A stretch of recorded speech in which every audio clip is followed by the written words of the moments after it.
Well, a new image showing a cluster of stars more than 10 billion years ago has been released by the James Webb Space Telescope. Cosmologist and astrophysicist Brad Tucker joins me live now. Brad, appreciate your time today. Scientists have been given a peek at the early universe.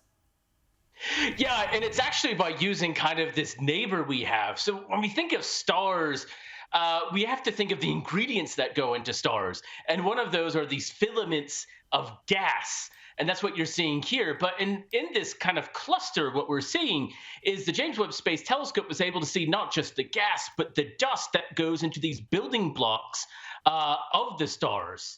And that's actually quite unique because generally we only see a little bit of maybe the stars where they're being born or the stars where they've just been born. Being able to see both where the ingredients are and the process of how it unfolds is quite special because, as you said, about 10 billion years ago, a couple of billion years after the Big Bang, there was lots of stars being formed, both big and small and everything in between. And this is quite critical to studying to understand how those stars evolve and how those planets evolve. So it's really special to be able to see the entire process of a star being born.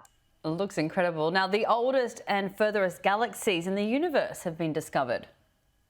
Yeah, and this is, again, it was discovered actually back by JWST a few months ago. One of the first images that we saw from that telescope was this distant galaxy of clusters and these really small galaxies, some which were about 13 billion years old, noting the universe is only about 13.8 billion years old.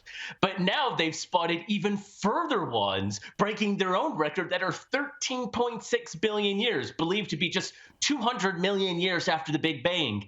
By looking for the signatures of elements, we can actually measure how far away they are using what we call the Doppler shift. To kind of, when you hear that police car going, meow, well, that was my technical example there. Well, light does the same thing, and we can find these really distant things in the universe. And these are going to be some of the very first galaxies that formed and over time evolved to be the galaxies we see today.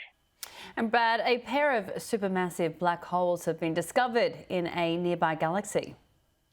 Yeah, and these supermassive black holes are not just nearby, but they're nearby each other.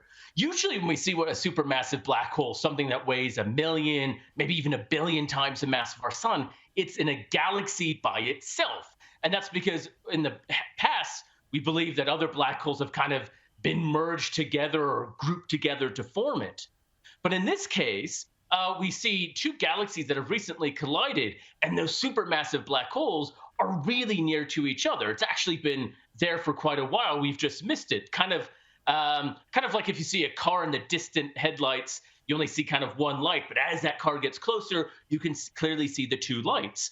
Well, using some really powerful radio telescopes and space telescopes, we've been able to see these two supermassive black holes that we think in the distant future will eventually collide to form an even bigger one. So very rarely do we get to see this process happen in what we think will be a relatively short time in the history of the universe. Yes, so fascinating. And Brad, just finally, an exoplanet has been discovered for the first time. And yeah, confirmed by the James Webb Space Telescope. We have 5,000 of these planets, but this is that telescope's first one it found. And what's exciting about it is it's firstly close. It's only about 41 light years away. That is remarkably close in the universe. That is essentially down the road. And the JWST, the Space Telescope, can actually go and study the atmospheres of that planet. So not just that it's rocky, we think it's about 99% the size of the Earth. Does it even have an atmosphere? And if it does, is it oxygen or carbon dioxide or something very different? So to find something so close to us and being able to study it in detail, this is becoming really exciting. We're starting to find all these nearby planets and now starting to understand more about what life may be like in terms of the environment, the conditions, and the habitability for any potential life that may form on it. We'll leave it there. Brad Tucker, appreciate your time. Thank you so much. Thanks.